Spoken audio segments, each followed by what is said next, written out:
Hello everybody, please listen all the way to the end of this video because I made some important additions that I want to make sure are listened to in addition to the very beginning. So hope you find this very helpful, and I'm encouraging us to start a conversation, and I know there will be quite a few different opinions, and that's what I look forward to as always, is a discussion of how to play better.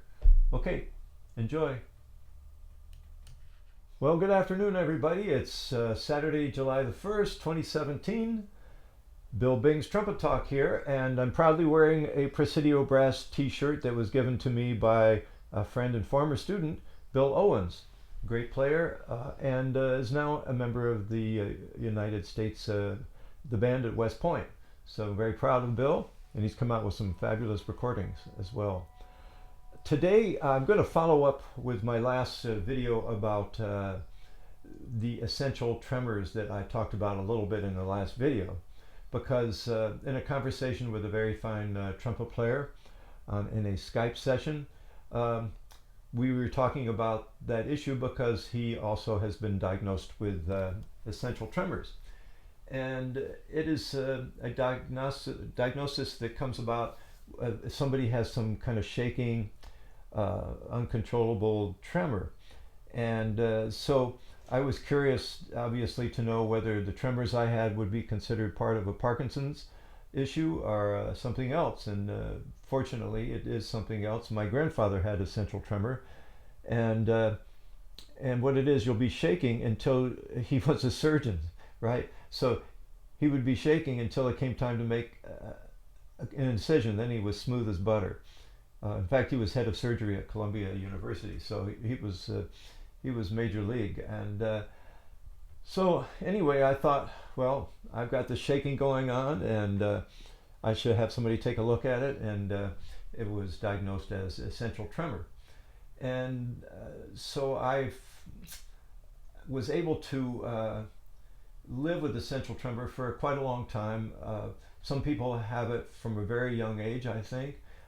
For example, when you're younger, you may notice certain things that are more difficult for you to do than other people, just to keep your hands steady. And for me, as a trumpet player, off and on, I would have nerves that would get in the way of giving my best performance.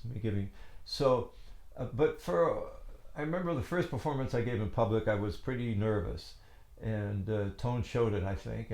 But gradually, as I went through school and ended up at Interlochen Arts Academy and the University of Michigan, playing first trumpet there for 3 years in the orchestra and in the jazz band, I developed a lot of confidence and began to think there wasn't anything that I couldn't play and play well. Until one day I was playing a Mahler 9 Symphony, and there's a big trumpet solo, and I remember thinking, I don't remember this as easy as I thinking it was going to be. So at that point, or some point, and during that period as well, I would play a recital, and I would get nervous. Like, I'd play the first movement and I'd be nervous, and then the third movement I'd get it together, or vice versa. There were different times that nerves would manifest themselves, in other words, and I'd be getting nervous, and then the symptoms that come along with that process for many people, shaking started to happen, and dry mouth, things like that. So I began to think more about it recently, and I am now coming to the conclusion in my own mind that it's quite possible that people who have greater tendencies to show physical manifestations of nerves may have some kind of essential tremor, or if it's not essential tremor, it might be just something in our DNA that makes us makes us have those symptoms more readily than others. For example, if I were to do this with just my right hand, as my friend pointed out recently on a Skype interview,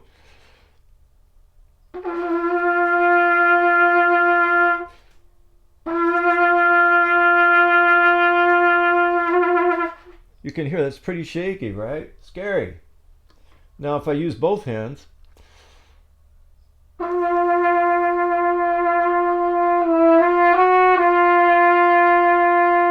it's still shaky. Now if I press, not press, but if I use my elbows to support the trumpet, giving it more support,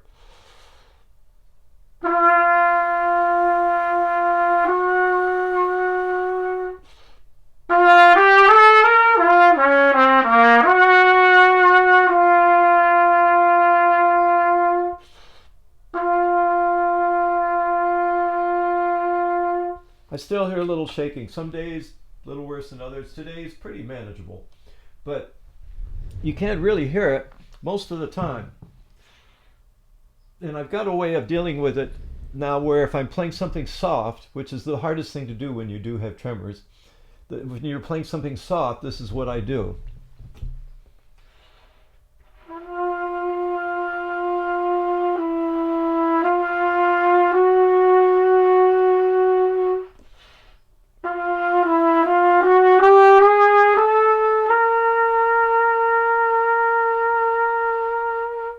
Which is pretty manageable. And one of the hardest things, I don't know, for me, I remember thinking in the past, I was playing with the LA Chamber Orchestra, and we had to tune a chord, and I went to tune a chord, and it was shaky.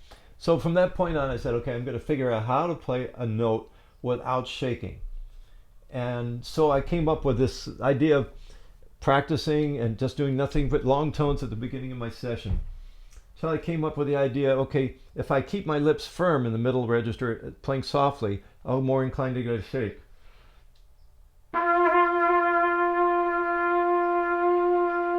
But if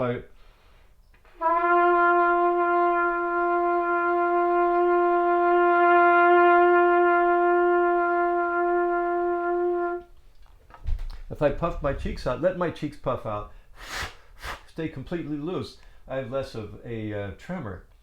So this has been an issue off and on most of my life. And as I mentioned, when I played at the University of Michigan, I was pretty strong. Went to Boston University and played first trumpet in their groups when I was studying with Guitarra, and did quite well. USC, the same thing. Even when I went to my first job in the San Antonio Symphony right out of college, I remember playing for the first 2 months and being quite nervous, but after that, really kind of getting it together. And so I played first trumpet on Pines of Rome, and I even did a stint on the third movement of the Brandenburg Concerto for a run out of about 20 concerts. That's another story. And so, but when I came back to LA after freelancing, I started to get a little bit nervous on some of my things. Even they weren't especially, let's say, they weren't especially daunting tasks. They weren't especially, it wasn't like I was playing a solo as part of an ensemble. And a friend of mine mentioned to me that he had been using a certain kind of a prescription drug that his doctor had prescribed him to help with the nerves. And I tried it and it helped.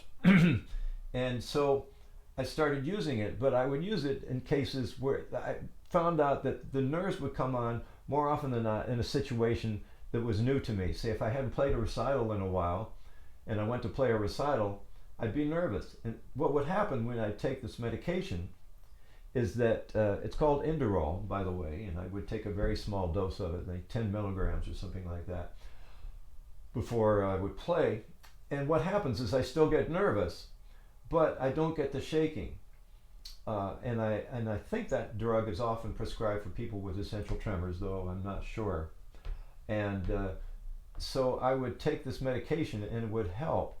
What I also found out, and have been thinking about, if someone plays in a situation every day or once a week, after a while, it's no big deal. You get comfortable, and that would happen to me. If I played in a group for a long time, it really got to be comfortable, and I felt that I had pretty good control over my playing.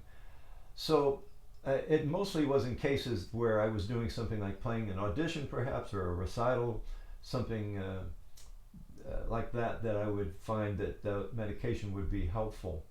So I wouldn't get in the habit of using it all the time, but it really did come in handy on those times that I was apprehensive about something. And if somebody were to use it all the time under a doctor's care, then now I can see doing that as well, especially if you have essential tremors, as I am, and they seem to be getting worse as I get older, but still quite manageable. And I'm not going to quit playing for anything because I just love it too much. But I'll probably have to pick the gigs I play more carefully, and won't be soloing anytime recent in the near future. Who knows? I might do that with an ensemble. I'll figure out a way to make it work, and if I can't, I'll have fun trying. The other thing is, I was thinking maybe someday they'll have work it out so that maybe this is something to do with our DNA, and they'll figure out how to adjust that such that we wouldn't have to face those issues again. And what would you do? Would you choose to not have those issues? And for me, I choose to live as I am. I don't want to alter this reality because I'm enjoying it so much. If it means that I have to deal with this, then so be it. And there's a saying that says, the harder the conflict, the more glorious the victory. So this is, part of what I love about trumpet playing is how can I play better? And every trumpet player, whether it's essential tremors or double tonguing or upper register, has issues at some point or another, and so we all of us trumpet players have to deal with one thing or another in order to get better on the instrument, and that's part of the challenge that I love so much. And I wouldn't trade it. If somebody says, "Hey, we'll fix this for you," I'd have to think long and hard before I wanted to make any changes, because first of all, how's that going to change my personality? Maybe part of my personality has developed because this challenge has been a great one for me, and as I overcome it, I'll feel better about myself. And we can't avoid tough issues, right? Whether it's on trumpet or it's in our life, we can't avoid them when we have to learn how to deal with them. So that's a little bit more about my dealing with essential tremors and nerves. I don't really know whether nerves and essential tremors are connected. I'm not a physician, I'm not a scientist, but it's my guess that there might be some kind of a connection there. But it's not that we all get nervous, don't get me wrong. I think there's not probably a player around that doesn't get nervous once in a while. But it's just that some of us are more inclined to show these physical manifestations of our nerves, and that's what we have to learn how to deal with one way or the other. But don't let it keep you from enjoying the trumpet. I played really successfully for many years, and so I'm grateful for that opportunity, just to be able to make a sound out of the trumpet and make music with it. So I wouldn't trade that for anything. So if you enjoyed it as much as I do, and I know many of you who are watching this indeed enjoy it as much, if not more than I do, we'll keep playing and enjoy the challenges as they rear their ugly heads and we deal with them.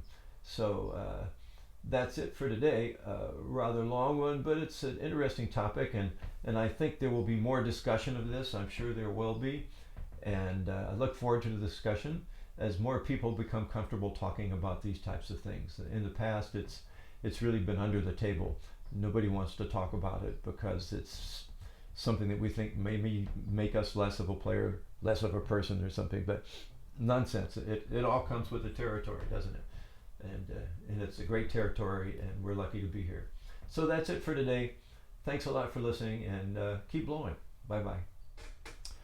I wanted to add a little bit of video, so I'm going to insert it at the end, but please listen to this part because I think it's pretty important. Thanks.